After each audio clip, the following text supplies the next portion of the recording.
김만복 할아버지는 차가운 콘크리트 바닥에 낡은 담요 한 장을 깔고 앉아 있었다. 그의 주름진 얼굴은 겨울의 매서운 바람과 오랜 세월의 풍파를 고스란히 담고 있었다. 희끗희끗한 머리카락과 덥수룩한 수염은 그의 나이를 짐작케 했지만 깊게 파인 눈개도 불구하고 그의 눈빛만은 여전히 맑고 깊었다. 서울 도심의 번잡한 지하철역 출구 모퉁이, 사람들의 시선이 잘 닿지 않는 외진 곳이 그의 작은 왕국이었다. 그는 여느 노숙자들처럼 구걸하지 않았다. 대신 쭈글쭈글한 손으로 꼼꼼하게 다듬은 낡은 신문지 몇 장을 앞에 펼쳐놓거나 행인들이 무심코 버린 플라스틱 병이나 캔을 주워 빈 봉투에 조용히 담았다.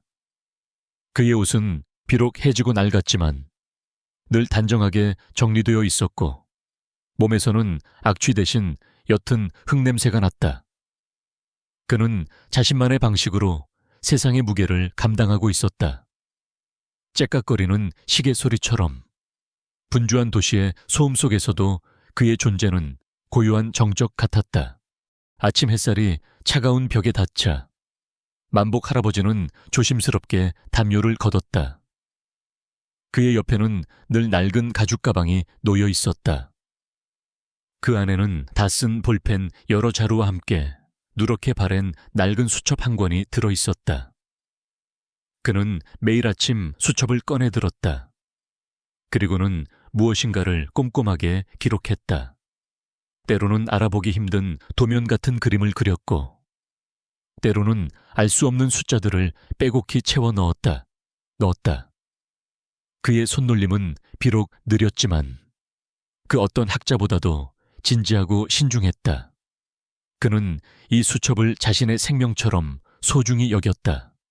이 작은 수첩은 그의 잃어버린 과거와 어딘가 숨겨진 그의 지성, 그리고 잠재된 재능에 대한 유일한 단서였다. 점심시간이 되자 사람들은 삼삼오오 짝을 지어 식당으로 향했다.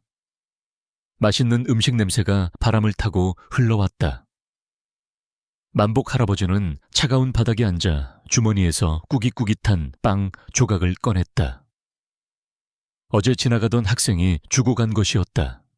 그는 빵을 천천히 씹어 넘겼다. 그의 옆을 지나가는 사람들의 손에 들린 화려한 스마트폰에서 요란한 벨소리가 울렸지만 그 누구도 만복 할아버지에게는 전화를 걸지 않았다. 그는 세상과 단절된 섬처럼 외롭게 존재했다. 그의 주변을 감싸는 차가운 바람만이 그의 유일한 친구였다. 오후가 되자 지하철역 출구는 더욱 분주해졌다. 만복 할아버지는 오늘도 겨우 낡은 신문지 2장을 팔았다. 그리고 빈 음료수 캔 몇 개를 주었다. 그의 하루 수입으로는 따뜻한 국밥 한 그릇도 사 먹기 어려웠다. 하지만 그는 불평하지 않았다. 그저 묵묵히 자신의 삶을 이어갈 뿐이었다. 그의 얼굴에는 체념의 그림자가 드리워져 있었지만 동시에 알 수 없는 평온함이 감돌았다. 해가 서산으로 기울고 도시의 불빛이 하나둘 켜지기 시작했다. 만복 할아버지는 그날 번 돈을 세었다. 동전 몇 개가 전부였다. 그는 자신의 품속 깊이 넣어두었던 작은 보자기를 꺼냈다. 그 안에는 딱 1,000원짜리 지폐 한 장이 들어있었다. 이것은 그가 힘들게 모은 돈이었다. 오늘은 이 돈으로 따뜻한 어묵이라도 한 꼬치 사 먹을까 생각했다. 그때 그의 시선이 맞은편 은행 ATM 기기 앞에 멈췄다. 한 젊은 여성이 허둥지둥 지갑을 줍고 있었다. 그녀의 얼굴에는 당황스러움이 역력했다. 그녀는 급하게 지갑을 주워 가방에 넣고는 황급히 발걸음을 옮겼다. 하지만 지갑을 줍는 과정에서 그녀의 손에서 무엇인가가 떨어지는 것을 만복 할아버지는 똑똑히 보았다. 작은 카드 한 장, 신용카드 같았다. 만복 할아버지는 순간적으로 고민했다. 그냥 모른 척 지나칠 수도 있었다. 그것은 그의 문제가 아니었다. 하지만 그의 마음속에서는 양심의 목소리가 들렸다. 그는 천천히 자리에서 일어섰다. 허리가 쑤시고 다리가 아팠지만 그는 묵묵히 카드에 다가갔다. 카드는 은행 ATM 기기 옆바닥에 떨어져 있었다. 그는 조심스럽게 카드를 주워들었다. 카드에는 젊은 여성의 이름이 선명하게 새겨져 있었다. 그는 젊은 여성이 사라진 방향을 바라보았다. 이미 그녀는 인파 속으로 사라진 뒤였다. 만복 할아버지는 잠시 망설였다. 이 카드를 어떻게 해야 할까? 그의 손에 들린 빵 조각과 맞바꿀 수 있을 정도의 가치를 가진 카드였다. 어쩌면 그의 인생을 조금이나마 바꿀 수 있는 기회일지도 몰랐다. 하지만 그는 고개를 저었다. 그는 돈보다 양심을 택했다. 만복 할아버지는 차가운 바람을 맞으며 천천히 발걸음을 옮겼다. 그의 목적지는 파출소였다. 낡은 구두를 끌며 한 발 한 발 내딛는 그의 모습은 위태로워 보였지만 그의 표정은 한없이 평온했다. 파출소에 도착하자 그는 주머니에서 조심스럽게 주운 카드를 꺼내 경찰에게 건넸다. 이것을 주었습니다. 주인에게 돌려주십시오. 경찰은 놀란 표정으로 만복 할아버지를 바라보았다. 누더기 같은 옷을 입은 노숙자가 신용카드를 주워다 주다니. 할아버지, 이걸 그냥 가져다 주신 겁니까? 어려운 상황이실 텐데. 경찰은 의심 반, 존경 반의 눈빛으로 물었다. 만복 할아버지는 희미하게 미소를 지었다. 다른 사람의 것을 탐내서는 안 되는 법이지요. 그저 주인에게 잘 돌려주기만 하면 됩니다. 그의 목소리에는 흔들림 없는 고집과 함께 세상의 어떤 유혹에도 흔들리지 않는 굳건한 품위가 담겨 있었다. 경찰은 감탄사를 내뱉으며 그에게 따뜻한 커피 한 잔을 건넸다. 만복 할아버지는 커피를 받아들고 따뜻한 온기에 잠시 몸을 녹였다. 그의 얼굴에는 작은 미소가 번졌다. 그는 아무런 대가도 바라지 않고 파출소를 나섰다. 그의 등 뒤로 석양이 길게 그림자를 드리웠다. 그는 다시 자신의 작은 왕국, 지하철역 출구 모퉁이로 향했다. 낡은 담요를 깔고 앉아 빵 조각을 마저 먹었다. 따뜻한 커피 한 잔과 준 카드를 돌려준 작은 선행. 그에게는 그것으로 충분한 하루였다. 비록 그의 삶은 가난하고 고독했지만 그의 영혼만은 그 어떤 부자보다도 풍요롭고 존엄했다. 그는 알지 못했다. 이 작은 선행이 그의 기구한 운명을 완전히 바꿔놓을 거대한 서막에 불과하다는 것을. 김만복 할아버지의 평온한 일상은 오래가지 못했다. 작은 선행이 가져다준 잠시의 온기는 차가운 현실의 벽에 부딪히며 산산이 부서졌다.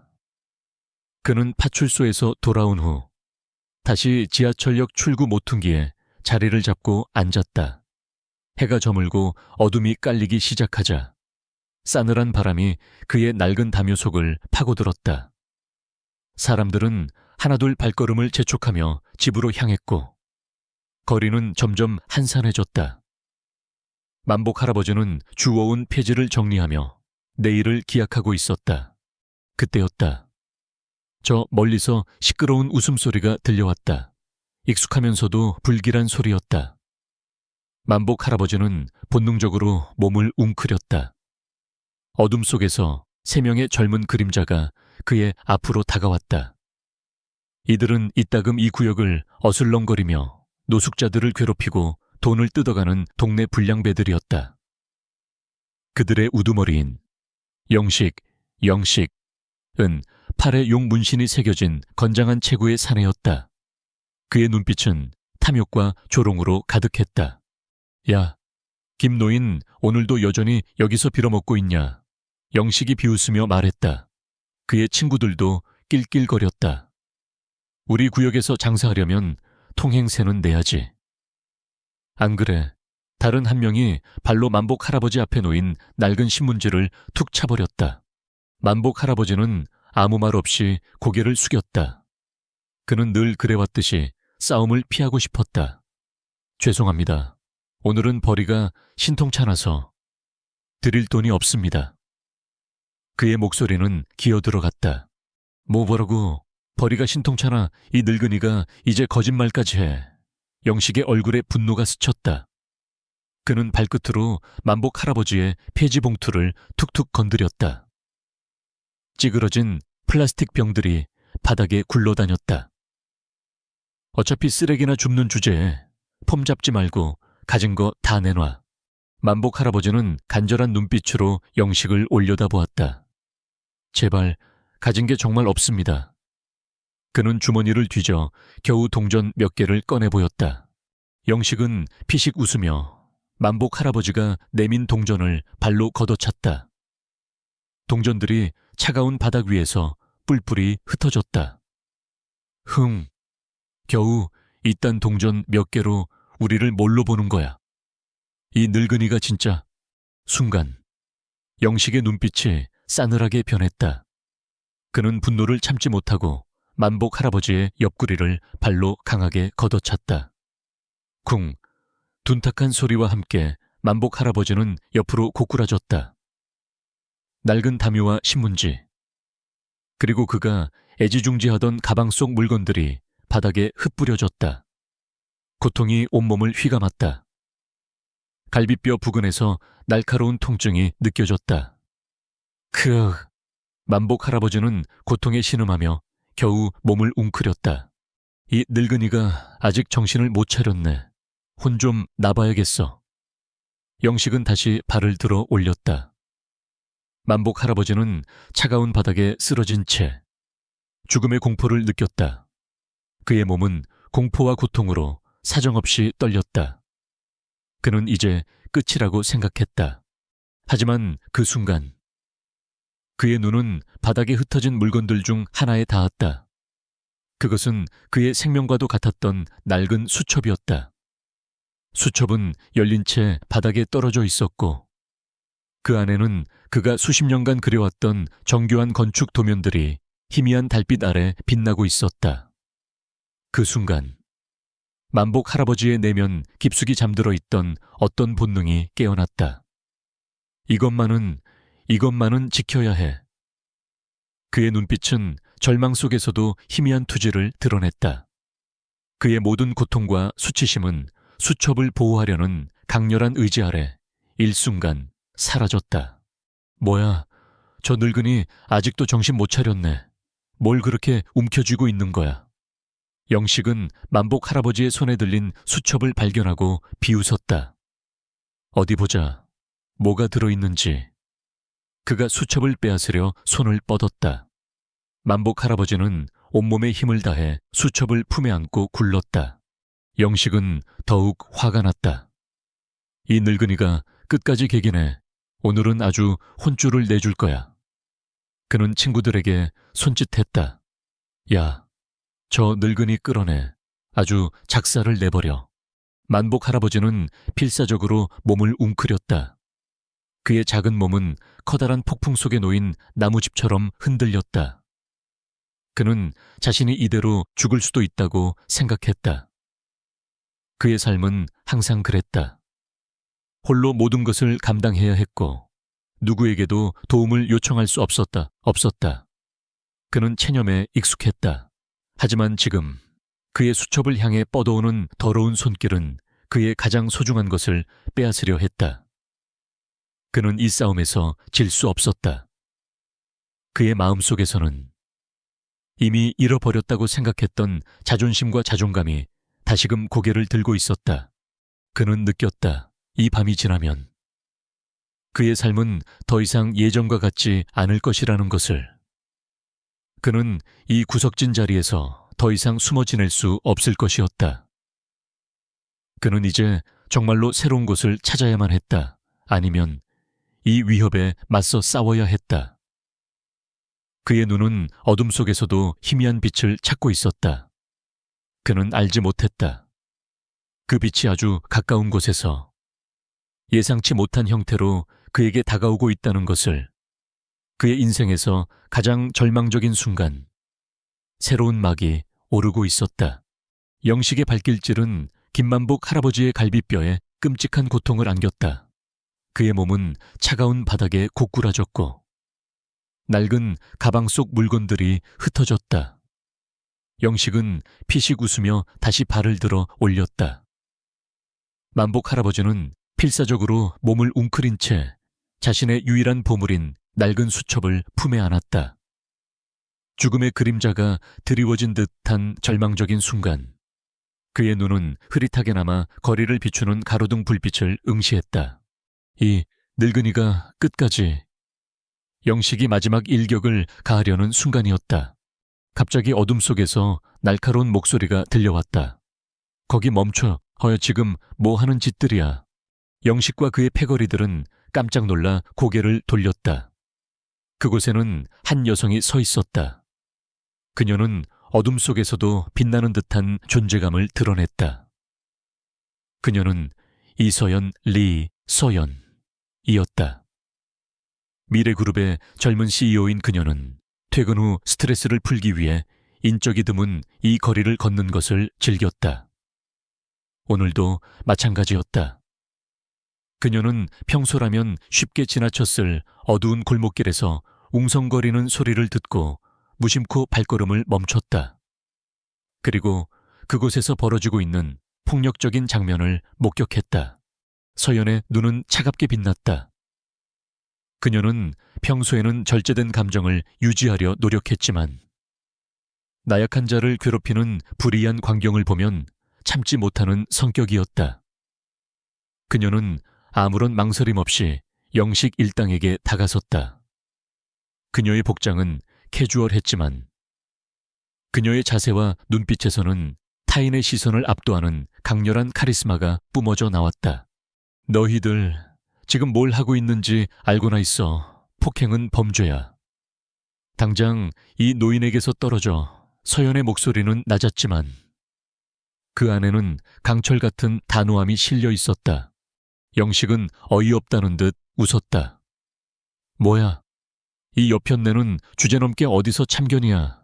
우리 일에 끼어들지 말고 꺼져. 그는 서연을 향해 거칠게 손짓했다. 영식은 이 여성이 미래그룹의 CEO라는 것을 전혀 알지 못했다. 그저 돈 좀 있는 평범한 행인이라고 생각했다. 개그 꺼지라고 내가 꺼지기 전에 너희들이 먼저 감옥에 가게 될 거야. 서연은 한 발짝 더 다가섰다. 그녀의 눈빛은 더욱 날카로워졌다. 그녀는 주머니에서 스마트폰을 꺼내드는 신용을 했다. 지금 당장 경찰을 부를 수도 있어. 아니면 너희들이 원하는 대로 이 노인을 계속 괴롭혀봐. 대신 그 대가는 상상할 수 없을 만큼 클 거야. 그녀의 말에는 단순한 위협이 아닌 실제적인 권위가 담겨 있었다. 영식은 잠시 주춤했다. 여자의 눈빛에서 느껴지는 압도적인 기세에 본능적으로 위축되었다. 그는 평소 약자만 괴롭혔지. 이렇게 당당하고 기세 좋은 사람은 만나본 적이 없었다. 게다가 이 여자가 진짜 경찰을 부르면 귀찮아질 수도 있었다. 그는 씩씩거리며 친구들을 돌아봤다. 친구들도 덩달아 기가 죽은 표정이었다. 젠장, 오늘은 이 정도로 봐준다. 김노인, 다음번엔 가만 안 둬. 영식은 그렇게 소리치며 친구들과 함께 어둠 속으로 사라졌다. 그들은 사라지면서도 서연과 만복 할아버지를 향해 불쾌한 시선을 던졌다. 특히 영식은 서연의 당당한 태도에 묘한 적개심을 느꼈다. 저 여자, 언젠가 꼭 본때를 보여줄 거야. 그의 마음속에는 복수심의 씨앗이 뿌려지고 있었다. 영식 일당이 사라지자 서연은 조심스럽게 만복 할아버지에게 다가갔다. 그는 여전히 고통에 몸을 웅크린 채 바닥에 쓰러져 있었다. 할아버지, 괜찮으세요? 많이 다치신 것 같은데. 서연은 부드러운 목소리로 물었다. 만복 할아버지는 겨우 고개를 들었다. 그의 얼굴은 고통과 두려움으로 일그러져 있었지만 그의 눈빛은 서연을 향해 감사함으로 빛났다. 고맙습니다, 아가씨. 그의 목소리는 갈라져 나왔다. 서연은 조심스럽게 만복 할아버지를 부축해 일으키려 했다. 그때 바닥에 흩어진 물건들 사이에서 만복 할아버지의 낡은 수첩이 눈에 들어왔다. 수첩은 펼쳐져 있었고 그 안에는 정교하고 섬세한 건축 도면이 그려져 있었다. 그것은 단순한 스케치가 아니었다. 복잡한 구조와 유려한 곡선이 어우러진 한 건축물의 웅장한 비전이 담겨 있었다. 서연의 눈이 커졌다. 그녀는 미래그룹의 CEO로서 수많은 건축 도면과 설계도를 접해왔다. 그녀의 아버지가 설립한 미래그룹은 원래 건설회사로 시작하여 지금의 거대 그룹으로 성장한 곳이었다. 그녀는 건축에 대한 남다른 안목을 가지고 있었다. 수첩 속의 도면은 분명 범상치 않은 수준이었다. 이건 보통 실력이 아닌데 마치 과거의 전설적인 건축가 김태수를 연상시키잖아. 그녀의 머릿속에 오래전 미래그룹의 초창기 건물을 설계했던 천재 건축가의 이름이 스쳐 지나갔다. 김태수는 십수년 전 불미스러운 사건에 휘말려 모든 명예를 잃고 자취를 감춘 비운의 천재였다. 그의 죽음이 공식화되기도 했지만 진실은 미궁 속에 빠져 있었다. 서연은 그의 작품들을 존경했다. 서연은 무심코 수첩을 집어들었다. 만복 할아버지는 깜짝 놀라 서연의 손에서 수첩을 빼앗으려 했다. 이건... 서연은 할아버지의 행동에 미안함을 느꼈지만 동시에 호기심이 발동했다. 할아버지, 이 그림들 직접 그리신 건가요? 정말 놀랍네요. 서연은 수첩에 다른 페이지를 넘기려 했지만 만복 할아버지는 필사적으로 수첩을 붙들었다. 아닙니다. 그냥 낙서일 뿐입니다. 만복 할아버지는 당황하며 수첩을 품에 숨겼다. 그의 행동은 오히려 서연의 의구심을 더욱 증폭시켰다. 평범한 노숙자가 이토록 뛰어난 재능을 감추고 있다는 것은 상식 밖의 일이었다. 서연은 더 이상 묻지 않았다. 할아버지가 불편해하는 것을 눈치챘기 때문이다. 그녀는 자신의 직감을 믿기로 했다. 이 노인에게는 분명 무언가 특별한 것이 있었다. 그녀는 주머니에서 자신의 명함 지갑을 꺼냈다. 미래그룹의 로고가 선명하게 박힌 검은색 명함이었다. 그녀는 명함 한 장을 만복 할아버지에게 건넸다. 할아버지, 제 명함입니다. 혹시 몸이 안 좋으시거나 도움이 필요하시면 이 번호로 연락주세요. 지금 당장 병원에 가셔야 할 것 같아요. 서연의 목소리는 진심 어린 걱정을 담고 있었다. 만복 할아버지는 낡은 손으로 명함을 받아들었다. 명함의 매끄러운 질감과 미래그룹 CEO 이서연이라는 글자가 그의 눈에 선명하게 들어왔다. 그는 혼란스러웠다. 난생 처음 받아보는 명함. 그것도 거대 기업의 CEO 명함이었다. 그는 그저 고개만 끄덕일 뿐 아무 말도 하지 못했다. 서연은 만복 할아버지를 부축하여 근처의 작은 병원으로 향했다. 그녀는 접수와 수납을 직접 처리했고 할아버지가 진료를 받는 동안 기다렸다. 의사는 할아버지의 갈비뼈에 금이 간 것 같다고 말했다. 서연은 입원 치료를 권했지만 만복 할아버지는 극구 사양했다. 결국 서연은 일단 할아버지의 상처를 치료하고 약을 처방받게 한 뒤 병원비를 모두 지불했다. 그리고는 근처의 깔끔한 모텔을 잡아주었다. 할아버지, 여기서 편안하게 주무시고 약 꼭 챙겨 드세요. 그리고 내일 아침에 저한테 전화 한 통만 해주시면 감사하겠습니다. 서연은 그렇게 말하며 모텔방 열쇠와 함께 현금 몇십만 원이든 봉투를 건넸다. 만복 할아버지는 봉투를 받아들고 손을 떨었다. 평생 이렇게 많은 돈을 한꺼번에 받아본 적이 없었다. 그는 서연을 올려다보았다. 그녀의 눈빛은 따뜻했지만 어딘가 결연함이 담겨 있었다.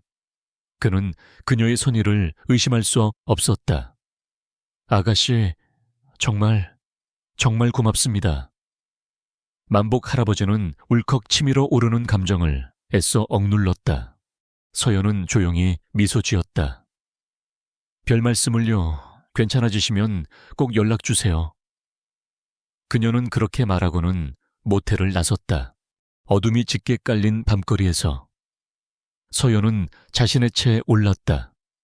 그녀의 머릿속에는 여전히 만복 할아버지의 수첩 속에 있던 건축 도면이 선명하게 남아 있었다. 그 그림은 분명 김태수 건축가의 필체와 너무나도 닮았어. 설마 그 할아버지가... 그녀의 심장이 빠르게 뛰기 시작했다. 그녀는 직감했다. 오늘 밤의 우연한 만남이 단순한 우연이 아닐 수도 있다는 것을. 그녀는 이 노인의 숨겨진 이야기가 무엇인지 알아내야만 했다. 그것은 단순히 호기심을 넘어선 어떤 숙명적인 이끌림과 같았다. 한편 영식은 동네 골목 어귀에서 분을 사귀지 못하고 있었다. 젠장 그 여편네 때문에 다 망쳤잖아. 그 늙은이도 그렇고. 둘 다 가만 안 둘 거야. 그의 눈은 증오로 이글거렸다. 그는 자신의 자존심이 짓밟힌 것에 대해 치를 떨었다. 그는 그날 밤부터 만복 할아버지와 서연의 행방을 알아보기 시작했다. 그의 머릿속에는 이미 새로운 음모가 피어나고 있었다. 모텔방의 푹신한 침대에 누워 천장을 바라보며 김만복 할아버지는 좀처럼 잠을 이룰 수 없었다. 등 뒤에서 느껴지는 부드러운 매트리스의 감촉, 깨끗한 이불의 냄새는 낯설고 불편했다. 그는 평생을 차가운 바닥과 낡은 담요의 의지에 잠들었고 따뜻하고 안락한 잠자리는 오랜 세월 잊고 지낸 사치였다. 고통스러웠던 갈비뼈의 통증은 약 덕분인지 조금 가라앉았지만 그의 마음속에는 알 수 없는 불안감이 피어올랐다. 이 모든 것이 꿈일까? 이 친절한 아가씨의 도움은 언제까지 이어질까? 익숙하지 않은 편안함은 오히려 그를 더 혼란스럽게 만들었다. 그는 옆구리를 조심스럽게 만져보았다. 욱신거리는 통증은 그가 겪었던 폭력적인 현실을 상기시켰다. 영식의 얼굴. 그들의 잔혹한 웃음소리가 귓가에 맴돌았다. 그는 다시 지하철역 모퉁이로 돌아갈 수 없다는 것을 알았다. 그곳은 더 이상 안전한 피난처가 아니었다. 그의 유일한 보물인 낡은 수첩을 빼앗으려 했던 영식의 손길이 눈앞에 아른거렸다. 그는 자신의 과거를 증명할 유일한 증거이자 그의 삶의 전부인 수첩을 잃을 뻔했다는 생각에 등골이 오싹했다. 만복 할아버지는 조심스럽게 몸을 일으켰다. 그의 눈에 침대 옆 협탁에 놓인 이서연의 명함이 들어왔다. 미래그룹 CEO 이서연. 그는 명함을 집어들고 손가락으로 글자들을 더듬었다. 이 거대한 기업의 CEO가 왜 자신 같은 노숙자를 도와준 것일까? 순수한 선의일까? 아니면 무언가 다른 의도가 있는 것일까? 그의 마음속에는 혼란과 함께 희미한 기대감이 교차했다. 그는 명함 뒤편에 적힌 전화번호를 멍하니 바라보았다. 전화를 걸어야 할까 하니 자신 같은 사람이 감히 이런 거대 기업의 CEO에게 전화를 걸어도 되는 걸까? 그는 스스로에게 질문했지만 답을 찾지 못했다. 그는 평생을 혼자 살아왔고 누구에게도 기대거나 도움을 요청하는 것에 익숙하지 않았다. 사람들의 친절은 대부분 그에게서 무엇인가를 바라거나 아니면 잠시 동정심을 느끼는 것에 불과했다. 그는 쉽게 타인을 신뢰하지 않았다. 어쩌면 이서연 아가씨도 자신을 불쌍히 여겨 잠시 도와준 것일 뿐. 내일 아침이 되면 모든 것을 잊어버릴지도 몰랐다. 시간이 흐르고 새벽 2시가 가까워지고 있었다. 만복 할아버지는 여전히 잠 못 들고 뒤척였다. 갑자기 모텔 방의 전화벨이 요란하게 울렸다. 띠리리링. 한밤중의 전화벨 소리는 그의 심장을 철렁하게 만들었다. 그는 깜짝 놀라 몸을 움츠렸다. 누구지? 이 밤중에 자신에게 전화할 사람이 누가 있단 말인가? 그의 손은 떨렸지만 그는 조심스럽게 수화기를 들었다. 여보세요. 그의 목소리는 갈라지고 낮았다. 수화기 너머에서 차갑고 기계적인 목소리가 들려왔다. 김만복 씨 되십니까? 만복 할아버지는 온몸이 굳어버렸다. 자신을 아는 사람의 목소리가 아니었다. 그리고 그 목소리에는 어딘가 모를 위협적인 기운이 서려 있었다. 누구십니까? 우리가 누군지는 중요하지 않습니다. 중요한 건 우리가 당신이 어디에 있는지 정확히 알고 있다는 겁니다. 목소리는 싸늘하게 이어졌다. 그리고 당신이 가지고 있는 그 낡은 수첩, 거기에 무엇이 담겨 있는지 우리도 알고 있습니다. 그 수첩, 당장 우리에게 넘기십시오. 만복 할아버지의 심장이 미친 듯이 뛰기 시작했다. 그는 온몸을 떨기 시작했다. 마치 심장이 튀어나올 것만 같았다. 수첩, 이 사람들이 어떻게 내 수첩을, 그리고 내가 어디 있는지 어떻게 안 거지. 그의 머릿속은 혼란으로 가득 찼다. 어둠 속에서 들려오는 목소리는 그가 상상할 수조차 없는 거대한 그림자의 존재를 암시하고 있었다. 무세운, 무슨 말씀을 하시는지 모르겠습니다. 전 가진 게 아무것도 없습니다. 만복 할아버지는 겨우 말을 쥐어짜냈다. 그의 목소리는 공포로 떨렸다. 모래우는 척하지 마십시오. 당신이 어제 미래그룹 이서연에게 발견된 것도 알고 있습니다. 그 여자를 조심하십시오. 그녀는 당신에게 아무런 도움이 되지 못할 겁니다. 오히려 당신을 더 큰 위험에 빠뜨릴 뿐이죠. 만복 할아버지는 숨을 들이켰다. 이 사람들이 이서연 아가씨까지 알고 있다고 이 모든 것이 대체 어떻게 된 일일까? 그의 정신은 혼미해졌다. 그의 삶은 그저 길거리에서 하루 벌어 하루 먹고 사는 것이 전부였는데 갑자기 이렇게 거대한 음모의 소용돌이에 휘말리게 된 것이 믿기지 않았다. 경고합니다. 만약 그 수첩을 우리에게 순순히 넘기지 않고 이서연에게 조금이라도 접근한다면 당신의 주변 사람들은 물론 당신의 얼마 남지 않은 목숨마저도 안전하지 못할 겁니다. 명심하십시오. 뚝 전화는 일방적으로 끊어졌다. 만복 할아버지는 멍하니 수화기를 들고 있었다. 그의 손은 너무나 심하게 떨려서 수화기가 손에서 미끄러질 뻔했다. 그의 얼굴은 새하얗게 질려 있었고 등에서는 식은땀이 흘러내렸다. 그는 침대에서 내려와 방 한가운데에 주저앉았다. 심장이 여전히 발작하듯 뛰었다. 그는 자신의 품속에 숨겨두었던 낡은 수첩을 꺼냈다. 수첩은 그의 오랜 친구이자 그의 과거를 담고 있는 유일한 증거였다. 그는 수십 년간 이 수첩을 누구에게도 보여주지 않았다. 이것이 자신을 지켜줄 것이라고, 언젠가 진실을 밝혀줄 것이라고 믿었다. 그런데 이제 이 수첩이 오히려 자신을 위험에 빠뜨리고 있었다. 그리고 이서연 아가씨까지. 그는 혼란스러웠다. 자신 때문에 이서연 아가씨까지 위험해질 수는 없었다. 그녀는 그에게 친절을 베풀어준 유일한 사람이었다. 그는 어떻게 해야 할지 알 수 없었다. 다시 길거리로 돌아가 예전처럼 아무도 모르게 숨어 지내야 할까, 아니면 이 거대한 위협에 맞서야 할까. 하지만 그는 혼자였다. 그에게는 아무런 힘도 없었다. 밤새도록 그는 뜬 눈으로 지새웠다.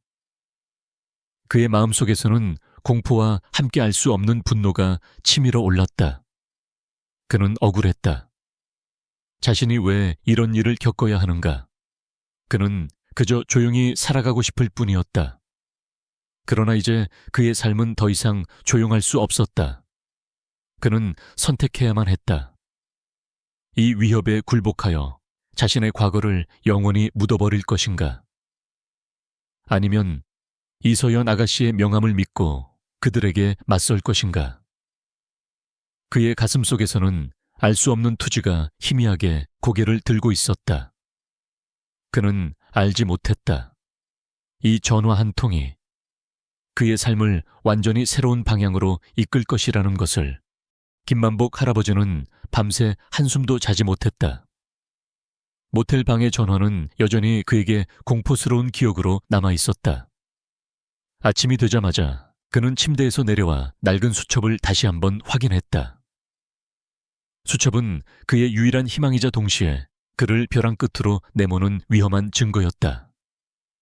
그는 깊은 심호흡을 했다. 이대로 주저앉을 수는 없어. 그들이 원하는 대로 할 수는 없어. 그의 마음속에는 공포를 이겨내는 작은 투지가 솟아났다. 그는 이서연의 명함을 움켜쥐었다. 여보세요. 이서연 아가씨 되십니까? 김만복입니다. 그의 목소리는 여전히 떨렸지만 전날 밤의 공포가 그의 결심을 굳게 만들었다. 그는 모든 것을 이서연에게 이야기하기로 결정했다. 이서연은 전화를 받자마자 안도했다. 그녀는 사실 어젯밤부터 만복 할아버지가 걱정되어 잠을 설쳤다. 할아버지 괜찮으세요? 어디 불편하신 데는 없으시고요. 그녀의 목소리에는 진심 어린 염려가 담겨 있었다. 만복 할아버지는 자신의 떨리는 목소리를 애써 진정시키며 어젯밤의 전화를 자세히 설명했다. 수첩에 대한 위협, 그리고 이서연 자신을 언급하는 협박까지. 그는 모든 것을 솔직하게 털어놓았다. 서연은 할아버지의 이야기를 듣는 내내 얼굴이 굳어갔다. 그녀의 눈빛은 점차 날카롭게 변했다. 수첩, 그리고 저까지 언급했다고요. 알겠습니다. 할아버지, 제가 지금 바로 그리로 가겠습니다. 절대로 혼자서 아무것도 하지 마시고 밖으로 나가지도 마세요. 그녀의 목소리에는 단호함과 함께 상황을 통제하려는 의지가 엿보였다. 몇 시간 후 서연은 만복 할아버지를 자신의 집무실로 모셨다. 미래그룹 본사 최고층에 위치한 CEO 집무실은 웅장하고 현대적이었다. 통유리창 너머로 서울 시내가 한눈에 내려다 보였다. 만복 할아버지는 난생 처음 보는 화려한 풍경에 압도되었다. 서연은 따뜻한 차를 내어주며 그에게 마음을 진정시키라고 했다. 할아버지, 이제 제가 할아버지의 이야기를 들을 차례입니다. 그 수첩에 무엇이 들어있고 왜 그들이 할아버지와 저를 위협하는지 모든 것을 말씀해 주십시오. 제가 할아버지께 드릴 수 있는 가장 큰 도움은 진실을 밝히는 것입니다. 만복 할아버지는 잠시 망설였다. 수십 년간 숨겨왔던 자신의 과거를 타인에게 털어놓는다는 것은 쉬운 일이 아니었다. 하지만 그는 서연의 눈에서 진정성을 보았다. 그녀의 눈빛은 그를 믿어주고 있었다. 그는 떨리는 목소리로 자신의 기구한 삶의 이야기를 시작했다. 그는 평범한 노숙자가 아니었다. 그의 본명은 김만복이 아닌 김태수.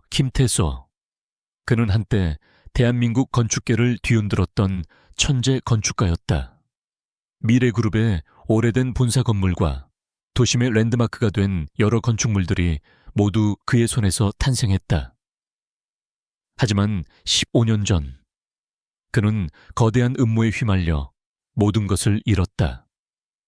당시 미래그룹의 부회장이었던 강태호, 서연의 아버지에게 밀려난 친척이자 현재는 미래그룹의 강력한 경쟁사인 스타건설의 CEO가 된 인물이 주도한 음모였다. 강태호는 김태수의 재능을 질투하고 그를 제거하여 자신의 입지를 다지려 했다. 그는 김태수가 중요한 프로젝트의 설계도를 고의로 누락시키고 횡령을 저질렀다고 거짓 정보를 흘려 그를 파멸시켰다. 김태수는 모든 것을 잃고 노숙자 생활을 시작할 수밖에 없었다. 그의 낡은 수첩에는 강태호의 음모를 증명할 결정적인 증거들과 함께 그가 지난 15년간 꿈꿔왔던 새로운 건축 비전들이 빼곡히 담겨 있었다. 서연은 할아버지의 이야기를 듣는 내내 충격과 경악을 금치 못했다. 그녀의 아버지, 즉 전 미래그룹 회장은 김태수 건축가를 매우 존경했고 그의 불미스러운 퇴출에 대해 늘 안타까워했다는 것을 기억했다.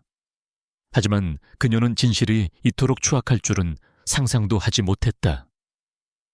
강태호는 그녀의 아버지에게도 경쟁자이자 끊임없이 미래그룹을 노리는 숙적이었다. 그녀는 직감했다. 이 사건은 단순히 개인적인 복수가 아니라 미래그룹의 명예와 미래를 걸고 싸워야 할 거대한 진실 게임이라는 것을. 할아버지, 아니, 김태수 건축가님, 저에게 이 수첩을 보여주십시오. 모든 증거를 제가 직접 확인하겠습니다. 그리고 제가 당신을 세상에 다시 드러내고 강태호의 죄를 밝혀내겠습니다. 서연의 목소리는 흔들림 없이 단호했다. 그녀의 눈빛에는 확고한 결의가 담겨 있었다. 김태수는 서연의 결연한 눈빛을 보고 그녀를 믿기로 했다. 그는 떨리는 손으로 자신의 수첩을 서연에게 건넸다. 서연은 수첩을 받아들고 페이지를 넘기기 시작했다. 그녀는 천재적인 건축 도면들을 보며 감탄했고 강태호의 음모를 폭로하는 증거 자료들을 확인하며 분노했다. 특히 강태호가 김태수의 이름을 도용하여 불법적인 자금을 빼돌린 내역과 핵심 설계 도면을 고의로 빼돌려 프로젝트를 지연시킨 정황이 담긴 필체 감정서 등은 결정적인 증거였다. 그날 오후 이서연은 긴급 기자회견을 소집했다. 미래그룹 회의실은 수많은 기자들과 카메라 플래시로 가득 찼다. 기자들은 미래그룹 CEO의 갑작스러운 기자회견에 의아해했다. 그들은 새로운 사업 발표나 스캔들을 예상했지만 그 누구도 그들이 목격할 진실의 무게를 상상하지 못했다. 서연의 옆에는 초라한 옷차림의 김만복 할아버지, 아니 김태수가 앉아 있었다. 그의 모습은 여전히 노숙자처럼 보였지만 그의 눈빛은 잃었던 자존심과 정의감으로 빛나고 있었다. 기자회견이 시작되자 서연은 마이크를 잡고 침착하게 말을 시작했다. 존경하는 언론인 여러분, 그리고 미래그룹의 모든 관계자 여러분, 오늘 이 자리는 단순한 기업 발표가 아닌 지난 15년간 묻혀있던 거대한 진실을 밝히기 위해 마련되었습니다. 서연은 김태수를 소개했다. 이분은 김만복 할아버지가 아닙니다. 이분은 한때 대한민국 건축계를 이끌었던 천재 건축가 김태수 교수님입니다. 장내는 술렁거렸다. 기자들의 웅성거림이 커졌다. 김태수의 이름은 건축계의 전설이었지만 불미스러운 사건으로 사라진 비운의 인물로만 알려져 있었다. 15년 전 김태수 교수님은 강태호 전 부회장, 현 스타건설 CEO의 치밀한 음모에 의해 모든 것을 잃고 노숙자 신세로 전락했습니다. 강태호는 김태수 교수님의 명예를 훼손하고 그의 재능을 강탈하려 했습니다. 오늘 저는 김태수 교수님이 지난 15년간 숨겨온 증거들을 공개하고자 합니다. 서연은 미리 준비된 대형 스크린에 김태수의 수첩 속 증거들을 띄웠다. 강태호의 필체가 담긴 조작된 문서들, 프로젝트 횡령 내역, 그리고 김태수를 모함하는 음모의 전말이 담긴 녹취록까지. 모든 증거는 강태호가 치밀하게 계획한 범죄를 명백히 보여주었다. 기자회견장은 충격과 경악으로 가득 찼다. 카메라 플래시가 끊임없이 터졌고 기자들은 서로 질문을 던지며 혼란스러워했다. 바로 그때 기자회견장 문이 거칠게 열렸다. 이게 무슨 짓들이야. 말도 안 되는 거짓말이야. 강태호였다. 그는 소식을 듣고 황급히 달려온 듯했다. 그의 얼굴은 분노와 공포로 일그러져 있었다. 그는 기자들 사이를 헤치고 단상으로 달려들었다. 저 노인이 뭐라고 짓거리는지 모르겠지만 전부 거짓말이야. 내가 뭘 했다는 거야. 그의 목소리는 격앙되어 있었고 그의 눈은 김태수를 향해 살기등등하게 빛났다. 김태수는 강태호의 모습을 보며 몸을 움찔했지만 이내 고개를 들었다. 수십 년 만에 마주한 숙적이었다. 그의 눈빛은 더 이상 두려움에 떨지 않았다. 그 속에는 억울함과 함께 진실을 밝히고자 하는 강한 의지가 담겨 있었다. 강태호, 내 모든 것을 빼앗아간 자여, 이제 진실이 밝혀질 때다. 김태수의 목소리는 노인답지 않게 단호하고 힘찼다. 그는 이 모든 것을 끝낼 준비가 되어 있었다. 강태호는 김태수의 말에 더욱 분노했다.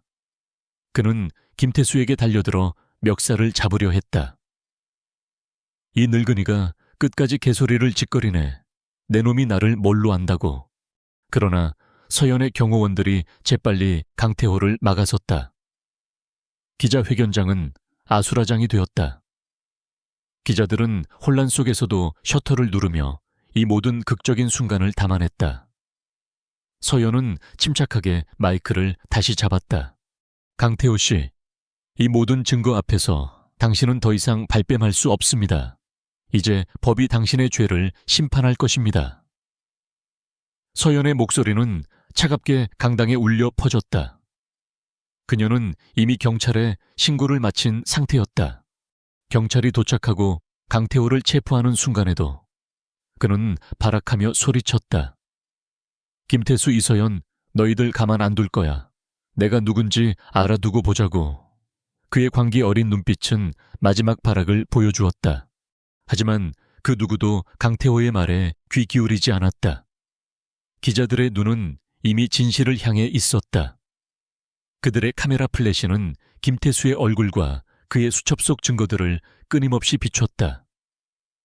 15년간 억울하게 묻혀있던 진실이 마침내 세상에 드러나는 순간이었다. 김태수는 서연의 도움으로 마침내 그의 오랜 억울함을 풀 수 있었다. 그의 눈에서는 뜨거운 눈물이 흘러내렸다. 그것은 슬픔의 눈물이 아니라 잃었던 모든 것을 되찾는 듯한 해방의 눈물이었다.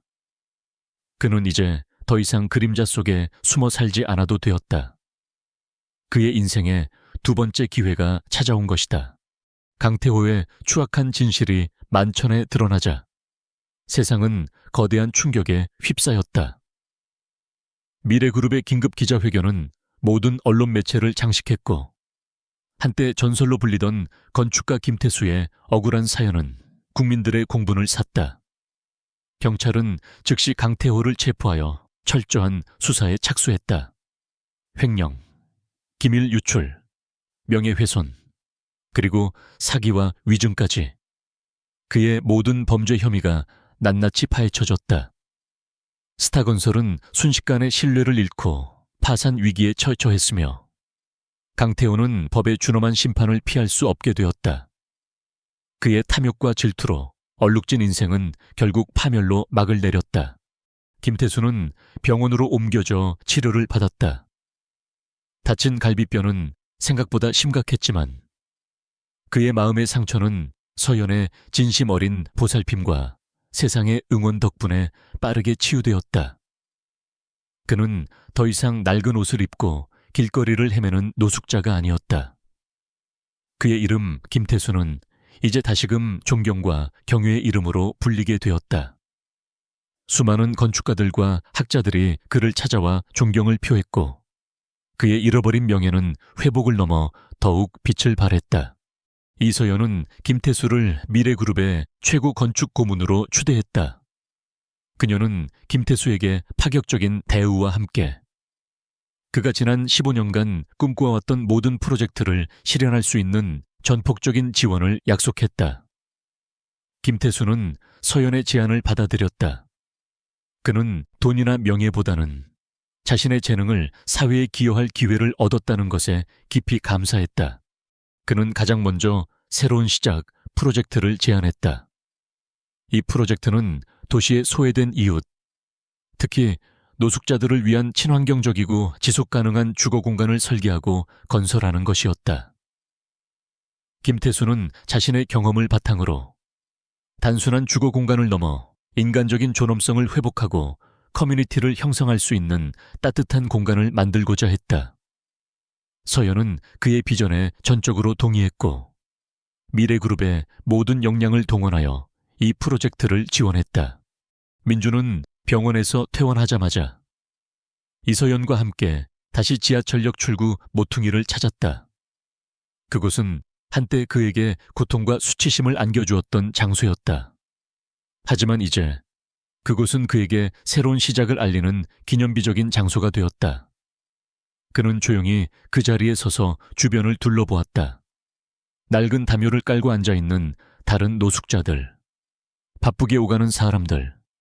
그의 눈에는 그들의 고통과 희망이 동시에 보였다. 그때 영식과 그의 패거리들이 나타났다. 그들은 김태수를 보고 깜짝 놀랐다. 자신들이 그토록 무시하고 폭행했던 노숙자가 이서연 미래그룹 CEO와 함께 서 있는 모습이라니. 그들의 얼굴은 공포와 함께 당혹감으로 일그러졌다. 영식은 감히 눈도 마주치지 못하고 고개를 숙였다. 김태수는 영식을 향해 조용히 말했다. 영식아, 너희들의 잘못은 법이 심판할 것이다. 하지만 너희들도 언젠가는 깨닫게 될 것이다. 남에게 고통을 주는 것이 자신에게 더 큰 상처가 된다는 것을. 그의 목소리에는 분노 대신 연민이 담겨 있었다. 영식은 아무 말도 하지 못하고 몸을 떨었다. 그는 김태수의 말이 비수처럼 가슴에 박히는 것을 느꼈다. 그날 밤 영식은 스스로 경찰에 자수했다. 그는 김태수에게 폭행을 가하고 공갈을 했던 사실을 모두 인정했고 자신의 죄를 뉘우치겠다고 말했다. 그의 죄는 결코 가볍지 않았지만 김태수는 그가 진심으로 반성하고 새로운 삶을 살기를 바랐다. 김태수는 이서연과 함께 미래그룹의 신축 건물 현장을 방문했다. 이곳은 그가 새로운 시작 프로젝트의 일환으로 설계한 첫 번째 주거 단지가 될 곳이었다. 흙먼지 날리는 공사 현장을 바라보며 그의 눈은 빛났다. 그의 손에는 이제 더 이상 낡은 수첩 대신 최신 기술이 접목된 태블릿 PC가 들려 있었다. 하지만 그의 건축 철학은 변함이 없었다. 사람을 위한 공간, 삶의 존엄성을 지키는 공간을 만드는 것. 이서연은 김태수를 바라보며 미소 지었다. 교수님, 이 프로젝트가 성공하면 미래그룹은 단순한 건설 회사를 넘어 사회적 책임을 다하는 기업으로 거듭날 것입니다. 모든 것이 교수님 덕분입니다. 김태수는 고개를 저었다. 아니요, 서연 씨. 서연 씨의 용기와 믿음이 없었다면 저는 여전히 어둠 속에 있었을 겁니다. 서연 씨는 저에게 제2의 삶을 선물해 주었습니다. 그리고 저의 건축가로서의 꿈을 다시 펼칠 기회를 주었습니다. 둘은 따뜻한 차 한 잔을 나누며 깊은 대화를 이어갔다. 그들의 대화는 단순한 업무를 넘어섰다.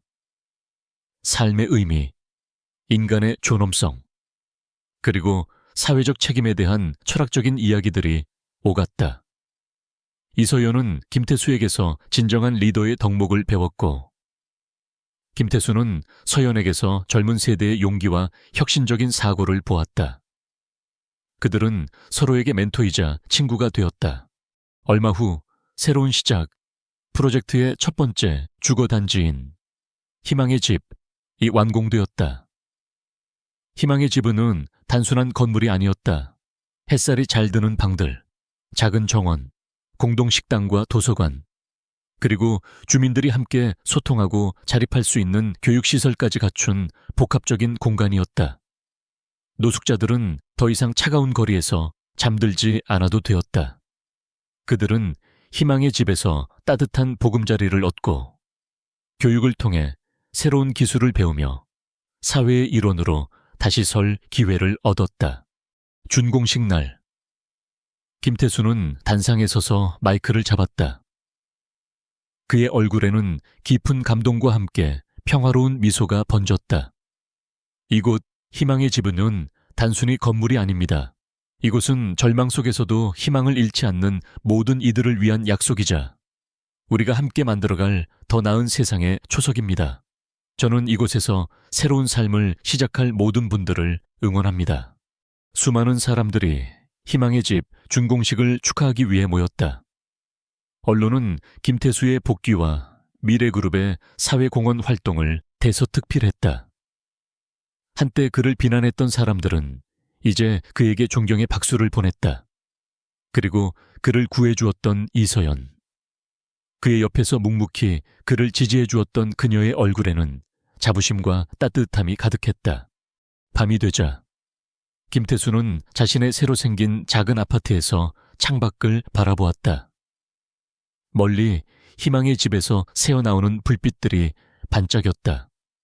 그의 손목에는 여전히 얇은 흉터가 남아 있었지만 그것은 더 이상 상처가 아니었다. 그것은 그가 겪었던 고통과 그 고통을 통해 얻은 깨달음의 훈장이었다. 그의 눈에는 깊은 평화가 깃들어 있었다. 그는 지난 세월 동안 잃었던 모든 것을 되찾았을 뿐만 아니라 그 이상의 의미 있는 삶을 살게 되었다. 그의 삶은 이제 진정한 새로운 평화를 찾았다. 세월은 유수와 같았다. 김태수 건축가는 자신의 두 번째 삶을 온전히 바쳐 사회에 헌신했다.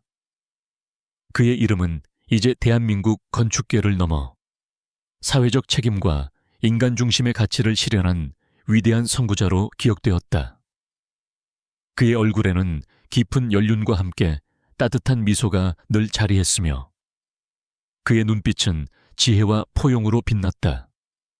그의 손목에 희미하게 남은 흉터는 더 이상 고통의 흔적이 아니었다. 그것은 그가 걸어온 험난한 길, 그리고 그 길 위에서 얻은 소중한 깨달음의 훈장이었다. 김태수가 가장 심혈을 기울인 분야는 단연 직원 복지와 건축 교육이었다. 그는 미래그룹의 최고 건축 고문으로서 이서연과 함께 혁신적인 변화를 주도했다. 주 4일 근무제는 업계 표준이 되었고 직원들의 만족도는 타의 추종을 불허했다. 그는 또한 젊은 건축가 양성 프로그램 척을 도입하여 재능은 있으나 경제적으로 어려운 젊은이들에게 꿈을 펼칠 기회를 아낌없이 제공했다. 그의 가르침을 받은 수많은 젊은 건축가들이 배출되었고 그들은 김태수의 정신을 이어받아 인간과 자연이 조화로운 건축물을 설계하는 데 매진했다. 이서연은 김태수를 자신의 인생 멘토이자 영원한 동반자로 여겼다. 그녀는 김태수에게서 진정한 리더십의 본질과 인간적인 가치를 배웠고 그의 비전을 실현하기 위해 아낌없이 지원했다. 이서연은 이제 미래그룹을 단순한 대기업이 아닌 사회적 책임을 다하는 존경받는 기업으로 성장시켰다. 그녀의 경영 철학은 김태수의 영향으로 더욱 깊어지고 단단해졌다. 둘은 비즈니스 파트너를 넘어 서로에게 깊은 신뢰와 존경을 보내는 가족 같은 존재가 되었다. 김태수는 자신의 명예와 부를 사회에 환원하는 데 적극적이었다. 그는 자신의 전 재산을 털어 김태수 건축예술재단을 설립했다. 이 재단은 어려운 환경에 처한 청소년들에게 건축교육 기회를 제공하고 노숙자 등 소외계층을 위한 주거환경 개선 사업을 지속적으로 펼쳤다. 그는 직접 재단의 이사장으로서 강연과 멘토링 활동에 참여했다. 전국 각지의 대학과 사회복지시설을 찾아다니며 자신의 파란만장한 삶의 이야기를 들려주었고 절망 속에서도 희망을 잃지 않는 용기를 심어주었다. 그의 진심 어린 메시지는 수많은 사람들에게 깊은 감동과 영감을 주었다. 그의 변화된 모습과 사회공헌 활동은 언론의 찬사를 받았다. 한때 비운의 천재로 불리던 그는 이제 인간적인 건축가, 사회적 기업가 교의 상징이 되었다. 그는 각종 방송 프로그램과 다큐멘터리에 출연하여 자신이 겪었던 고난과 그 속에서 얻은 깨달음을 솔직하게 이야기했다. 그의 이야기는 인간적인 삶의 가치를 다시 한번 되새기게 하는 큰 울림을 주었다. 그의 두 번째 자서전인 새로운 봄 나는 다시 태어났다 는 베스트셀러가 되었다. 이 책에는 그가 노숙자 시절 겪었던 고난과 그를 구원한 이서연과의 만남, 그리고 사회공헌 활동을 통해 얻은 진정한 행복에 대한 이야기가 담겨 있었다. 책의 판매 수익금은 전액 김태수 건축 예술재단에 기부되었다. 어느 날 김태수는 재단에서 운영하는 노숙자 쉼터를 방문했다. 그곳에는 많은 사람들이 식사를 하고 있었다. 그중 한 명, 덩치 큰 중년 남성이 조용히 식판을 나르고 있었다. 그의 얼굴에는 여전히 어두운 그림자가 드리워져 있었지만 과거의 오만하고 폭력적인 모습은 온데간데 없었다. 바로 그를 괴롭혔던 영식이었다. 영식은 감옥에서 출소한 후 김태수의 재단에서 운영하는 쉼터에 들어와 새로운 삶을 시작하고 있었다. 그는 자신의 죄를 뉘우치고 남은 인생을 속죄하며 살아가려 노력하고 있었다. 김태수는 영식에게 다가가 어깨를 토닥였다. 영식아, 잘 지내고 있느냐? 영식은 깜짝 놀라 고개를 들었다. 그의 눈에는 죄책감과 함께 복잡한 감정이 스쳐 지나갔다. 선생님, 그의 목소리가 떨렸다. 제가 정말 죄송합니다. 김태수는 따뜻하게 미소 지었다. 괜찮다. 과거는 과거일 뿐이다. 중요한 것은 지금부터다. 너는 충분히 새로운 삶을 살 수 있다. 나는 너를 믿는다. 그는 영식의 손을 잡았다. 영식의 눈에서 뜨거운 눈물이 흘러내렸다. 그 눈물은 진정한 용서와 새로운 시작을 의미했다.